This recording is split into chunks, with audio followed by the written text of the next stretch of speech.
At Thanksgiving dinner, my sister stood up and announced, "We voted and you're not family anymore."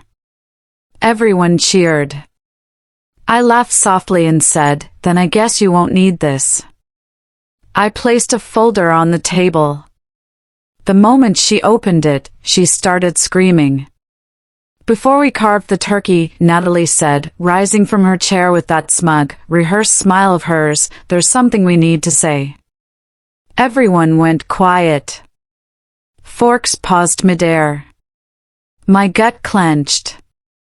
I knew that tone. It was the same one she used when she got me grounded at 14 for a party I didn't even go to.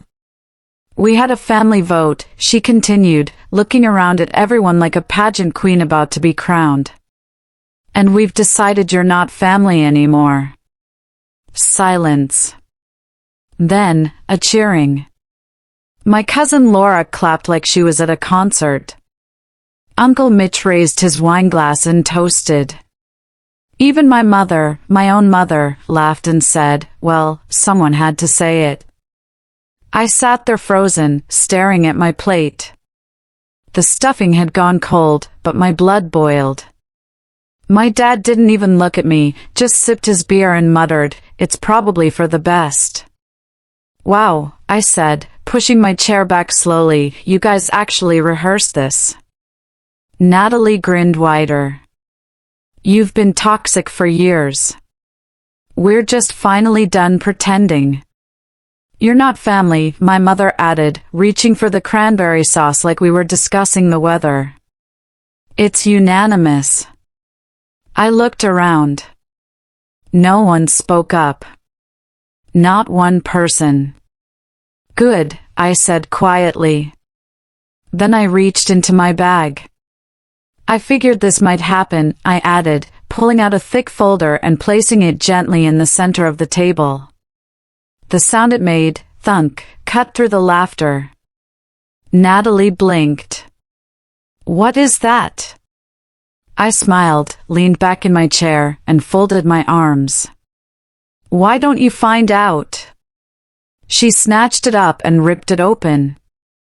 Her mouth already twisted in that snide little smirk she always wore when she thought she was winning. Then she turned the first page and stopped smiling. Her face turned pale. Her eyes scanned the next page and the next. Then she screamed. I mean screamed, like blood-curdling, horror movie kind of scream. Her chair crashed behind her as she bolted upright, slamming the folder shut like it had burnt her hands. "You monster," she cried. "You messed up, twisted weirdo."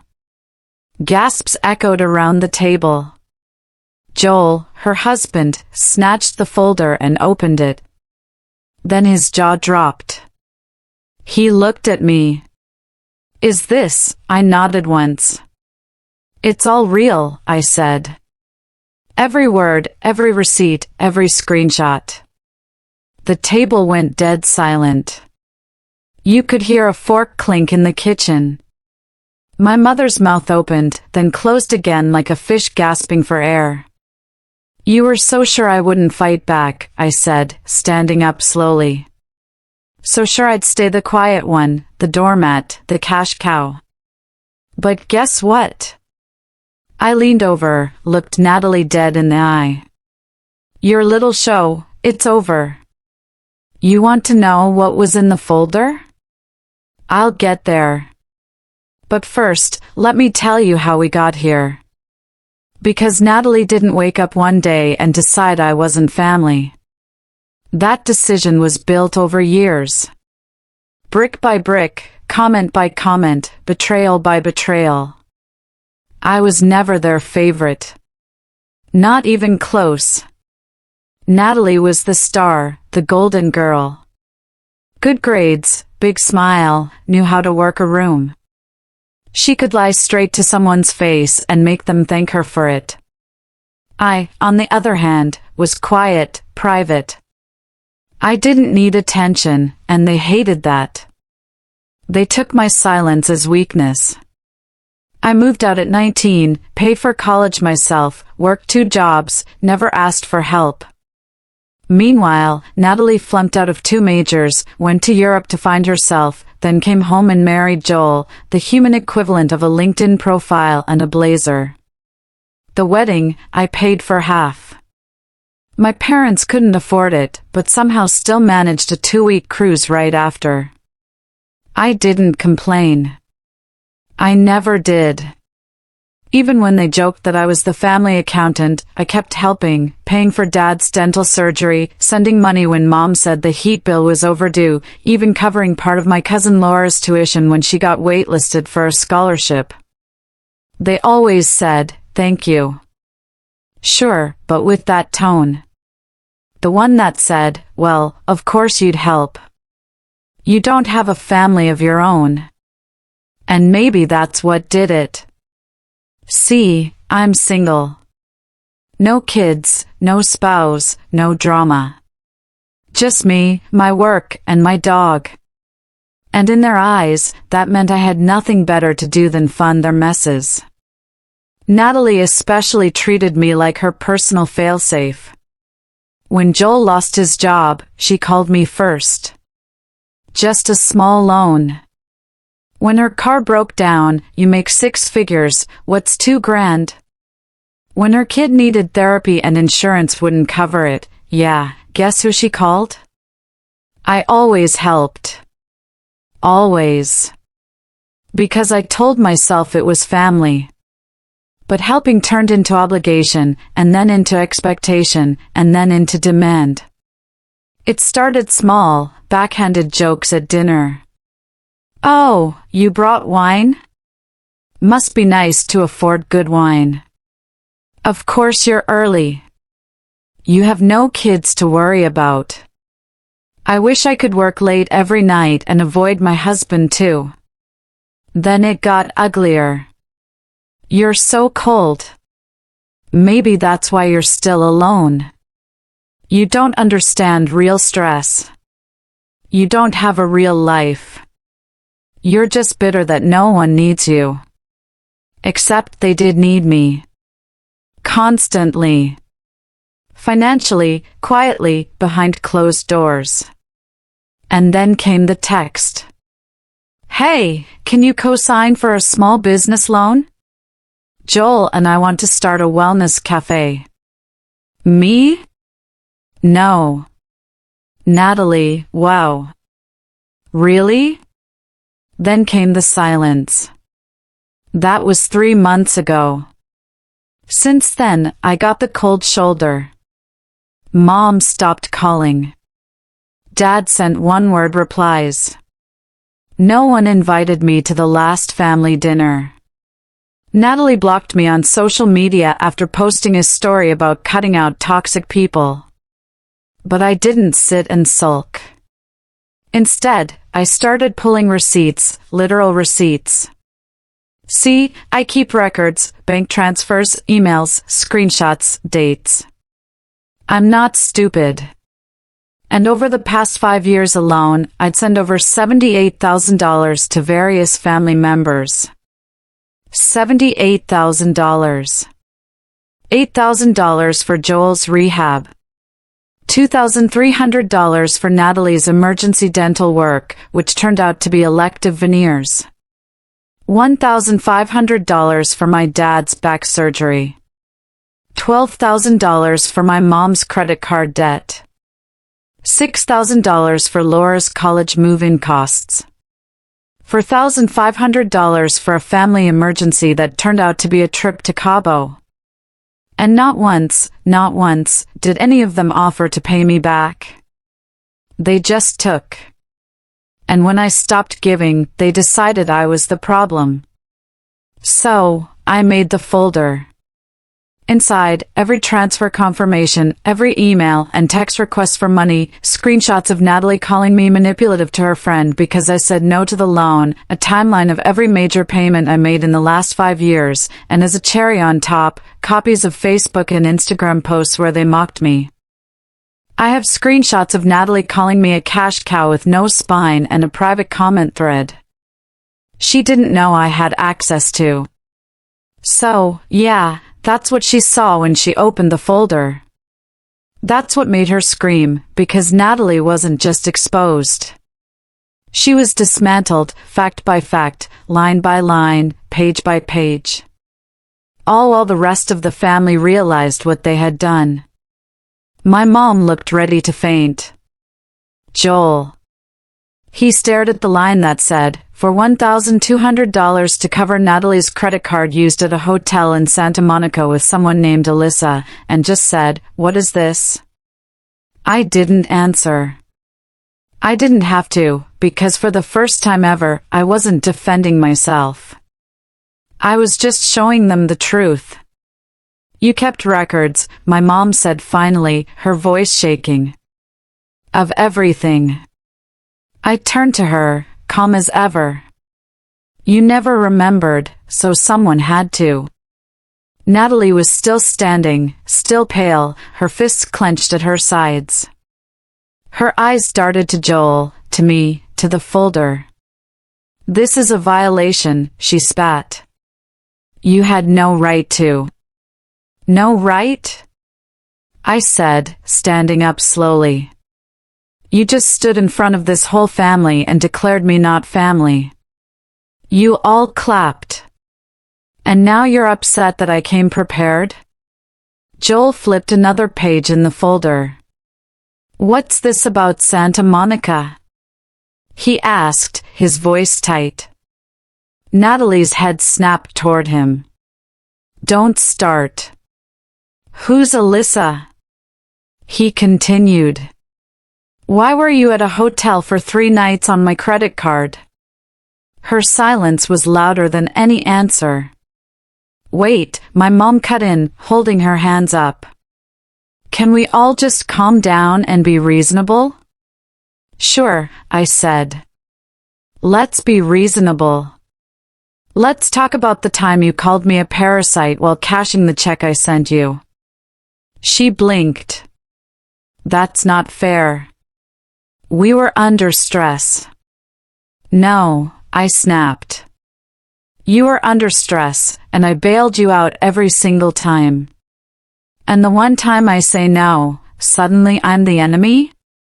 My dad, who had been dead silent until now, finally spoke up. You're making this into something bigger than it is. I turned to him, and my voice dropped. You let them do this to me for years. You knew. You saw it. You heard it. And you let it happen because it was easier than standing up to them. He didn't deny it. Natalie slammed her hand on the table. You're just bitter because no one needs you anymore. Wrong, I said coldly. I'm not bitter. I'm done. She let out a bitter laugh. You're pathetic. Do you know how dramatic this all looks? Bringing a folder, printing screenshots?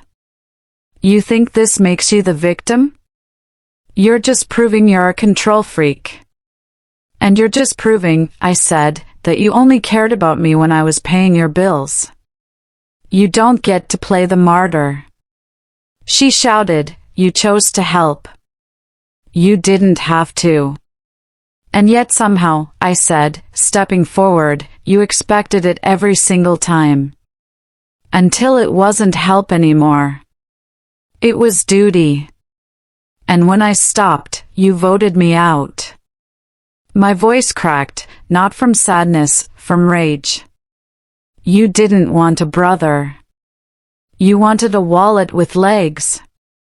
Joel stood up now, holding the folder. Is this true? He asked, looking at Natalie. All of this? Natalie looked at him, and for the first time, she didn't have a comeback. No fake tears, no deflection, just silence. You lied to me, he said. About the hotel, about the money, about him. You made it sound like he was crazy. I had to, she exploded. He was turning everyone against me. I wasn't, I said. You did that all by yourself. The room went quiet again. Then my mom leaned forward and tried one more time. Her voice softened. Listen, honey, we may have overreacted, but this is still family, and families fight. Let's just put this behind us. I cut her off. You're not hearing me. She blinked. What? I'm not asking for peace. I'm not asking for forgiveness. I'm telling you, I'm done. Natalie sneered. Oh, stop pretending like this is some big moment. You've said that before. I looked her dead in the eyes. Not like this. I reached into my coat pocket and pulled out another envelope. What now? My dad asked, clearly exhausted. I tossed it onto the table. Joel caught it before it slid off. He opened it, read the first line. His eyes widened. What is this? He whispered. I answered for him. Power of attorney forms for mom. Revoked. Medical proxy revoked. Emergency contact removed. I've already signed the papers. I am legally and emotionally no longer responsible for any of you.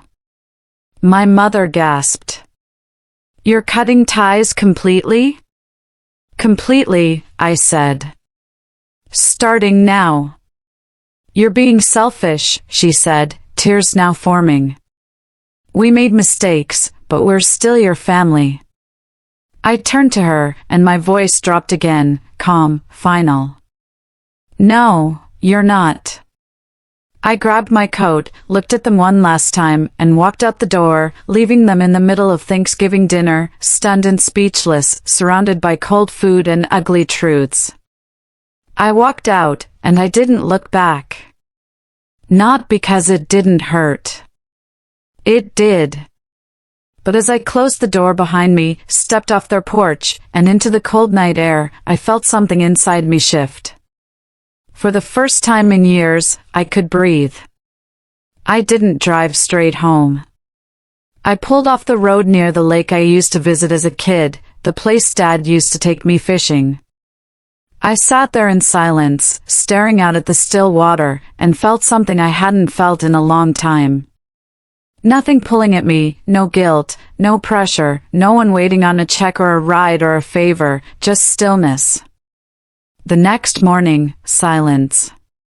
The day after that, still nothing. But on the third day, the messages started. First, my mom, a missed call, then another, then a voicemail. You really mean it? We were angry, but we're still your family. I didn't respond. Then came the texts from Natalie. You don't even realize what you've done. Joel's filing for divorce. Are you happy? Something is really wrong with you. Then my dad, you went too far. We all said things we regret, but what you did was nuclear. Your mother is a wreck. Come fix this. I didn't reply to any of them. And honestly, I thought I'd feel guilty. I thought I'd toss and turn at night, wondering if I went too far. But instead, I slept better than I had in years. There was no more second-guessing every text. No more waiting for the other shoe to drop. No more late-night Venmo requests, guilt trips disguised as emergencies. For the first time in a decade, I could hear myself think. I started waking up early, going for runs, brewing coffee slowly. I made appointments I'd put off for years. Dentist, doctor, even a therapist. Not because I was broken, but because I was finally allowed to take care of myself. I rewrote my emergency contacts, removed my parents, changed my passwords, froze every joint account they had access to, and blocked Natalie on every platform. It wasn't about revenge anymore. It was about closure. A week after Thanksgiving, I got a text from Laura, my cousin, who clapped when they voted me out. I didn't know you paid for my tuition. I'm sorry, I followed the crowd. You were always the one who actually helped. I didn't answer, but I read it twice. Then, another surprise, a message from Joel. I filed the papers. Everything in that folder checked out. She cheated, lied, manipulated. Not just you, me too, he added. You did the thing. I should have left sooner. I wasn't expecting that, but it landed. A few days later, I did something I hadn't done in years. I applied for a job in another city. Not because I was running, but because I was finally free. No more, you should stay close to home. No more, who will take care of them if you leave? I started reconnecting with friends I hadn't seen in years. People I'd pulled away from because I was always too busy with family stuff. And the wildest part? Some of them had seen my post on Reddit. They reached out just to say, "We're proud of you." That was brave. No one asked for money. No one guilt-tripped me. No one tried to spin it. Just support. Simple, honest, clean. Someone asked me, "Don't you regret it?" I thought for a second, then said, "I only regret not doing it sooner." I thought that was the end. And in a way, it was. But with people like them, nothing ever ends cleanly, especially when they start to feel the consequences of your absence.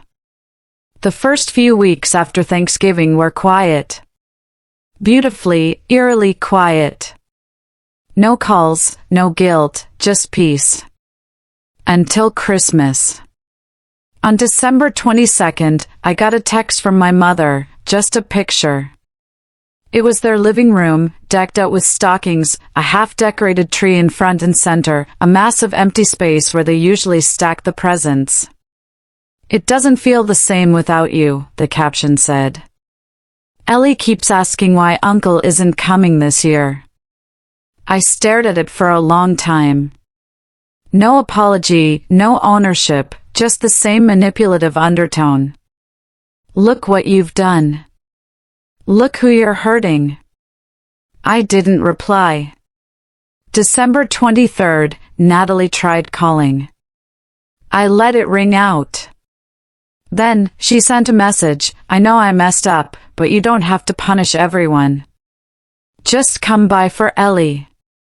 She misses you." 2 minutes later, also, Mom and Dad are behind on their mortgage. "I know you don't care anymore, but the bank called today. I thought you'd want to know." There it was. The ask. Always hidden in a blanket of guilt. Always covered in fake softness, but it always ended the same way, with a request. I blocked the number. December 24th. Another text, this time from Dad. "You made your point. We get it. But enough is enough. We need help. We're still your blood." That night, I sat alone by the fireplace with a glass of wine. I looked around my small apartment. No tree, no noise, just me and the silence they always said would destroy me. And for the first time in my life, I was thankful for that silence. But it didn't end there. January, I got a call from a number I didn't recognize. I picked up out of habit. "Is this Daniel?" a man's voice asked. "Yes." "Who's calling?" "My name is Mark," he said. "I'm calling on behalf of your father. He mentioned you're the primary executive of the family trust." I froze. "I revoked that role 2 months ago," I said. "It was finalized by the family attorney. My name is off everything." The man paused. I see. Your father said he couldn't reach you directly and asked me to explore options. They're in a bit of a bind. Of course they were. Natalie and my parents had run out of options. The ATM was closed. The safety net was gone. Now they were trying to get creative. I hung up without another word. But the final straw came in February. I got an envelope in the mail. Handwritten. No return address, but I recognized my mother's handwriting instantly. Inside was a letter. 3 pages. The first page was all about regret. We said things in anger. You've always been the strong one. We never realized how much we leaned on you. The second page turned to guilt. Your father's health isn't good. Natalie's completely alone now. We're worried about Ellie. She's struggling. And the third page? That was the hook. We're selling the house, but we're underwater on the mortgage. We just need a little help to get through this. Then we'll never ask again. Please, Daniel, do it for your father. Do it for the family. I sat with the letter for a while, letting myself feel every ounce of what they wanted me to feel, the weight of responsibility, the sting of obligation, the aching need to fix what was broken.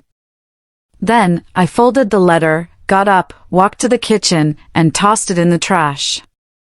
The truth is, they weren't asking for help. They were asking for access again. They didn't want me back in the family. They wanted the version of me who didn't say no. The one who paid silently, sacrificed silently, suffered silently. But that version of me? He's gone. I'm not their scapegoat anymore. I'm not their golden goose. I'm not the duct tape holding a broken house together. I am done. And the most terrifying part for them? I'm doing just fine without them. I got a new job, moved to a new city, a bigger place, clean slate. I started volunteering on weekends, not because anyone needed me, but because I wanted to. I built a life where no one calls me at 11 p.m. to cover a mistake they refuse to own, where I'm not punished for being independent, where kindness isn't used as leverage. I don't regret helping them, but I do regret how long it took me to stop. You want to know what real peace feels like? It's not being surrounded by family. It's being free from people who only call you family when they need something. Update: months later, I didn't think this post would get attention. Honestly, I just needed to say it, to put it somewhere. But I read every comment. The people who said, "You were brave. They don't deserve you, thank you." I didn't know how much I needed to hear that until I did. And of the few who asked, "But what if they change?" Yeah, I've asked myself that too. It's been a few months now. They didn't change. After I cut them off, after the folder, after the screaming and the silence and the letters, I thought maybe, just maybe, someone would get it. That they'd reflect. That they'd say, "We're sorry." They didn't. They got quiet for a while. Then, they got strategic. Then, they got desperate. Then, they got ugly again. But me? I got free. Since then, I moved to a new place. Got a job that doesn't keep me up at night. Started therapy. Real therapy. The kind where you stop trying to fix everyone else and finally learn how to sit with yourself. I cook for myself now. I sleep better. I go outside more. I don't flinch when the phone buzzes. And yeah, Sometimes I think about Ellie, about what she's being taught, about what she'll grow up believing is normal. But I also know this, I was the example of someone who finally said enough. A few days ago, I got another letter, handwritten from my mom. It was 3 words, "We're still family." No context, no apology, no change, just the same old hook. And for the first time, I didn't feel anything.